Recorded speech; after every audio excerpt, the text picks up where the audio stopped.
একটি স্বাধীন দেশের গুরুত্বপূর্ণ পদে থেকে এমন অবান্তর কথাবার্তা একজন নির্বাচন কমিশনের থেকে আশা করা যায় না। তিনি বলতেছেন দুই একটা খুন খারাপি তেমন কিছুই না, এটা স্বাভাবিক ব্যাপার। তো এই দুই একটা প্রাণ কি মূল্যহীন? যেখানে আমরা একটা ফুলের জন্য যুদ্ধ করি, গানটি তৈরি হয়েছে একটা জীবনের জন্য। আর সেখানে আমাদের দেশের মানুষের কি কোনো মূল্য নেই? একটা জীবনের কোনো মূল্য নেই? আপনাদের নির্বাচনই লাগবে, যত মানুষ মারা যাক, যত যাই হোক নির্বাচন করবেন, সেটা ঠিক আছে, দেশের জনগণের জন্য নির্বাচন দরকার।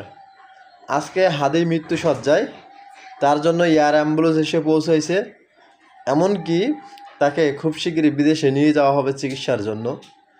অথচ হাদি ছাড়াও এই 5ই আগস্টের পরে কত মানুষ সন্ত্রাসীদের হাতে নিহত হয়েছে, বেশিরভাগ নিহত হয়েছে অস্ত্রের মাধ্যমে।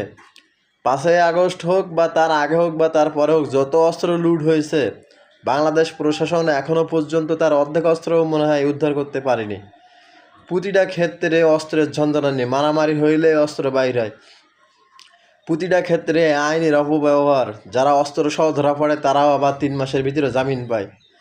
তো আমাদের সাধারণ জনগণ যারা আমরা বাংলাদেশি, আমরা অপরাধ করছি এই দেশে জন্মগ্রহণ করে। এখনও সাবধান হয়ে যান। জনগণ যদি আবার খেপে যায়, গণ অভ্যুত্থান যদি এর আগেও হয়ে থাকে, মুক্তিযুদ্ধ যদি এর আগেও হয়ে থাকে, তবে সন্ত্রাসের বিরুদ্ধে কিন্তু আবার যুদ্ধ হবে।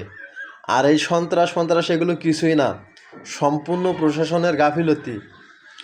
এখন মিডিয়ার যুগে, এখন যে টেকনোলজির যুগে, যদি কোনো সন্ত্রাসীকে ধরবার ইচ্ছা করে, অবশ্যই প্রশাসনের সক্ষমতা আছে।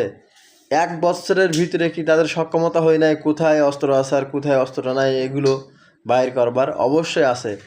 স্বরাষ্ট্র উপদেষ্টা থেকে শুরু করে বর্তমান সরকারের যত উপদেষ্টা আছে, সব ব্যক্তিত্বহীন এবং প্রত্যেকেই গাঁজাখরের মতন উল্টোপাল্টা কথাবার্তা বলতেছে, যেগুলো জনগণের মন মানসিকতা এবং জনগণের যে আস্থা সেটা হারায় ফেলতেছে।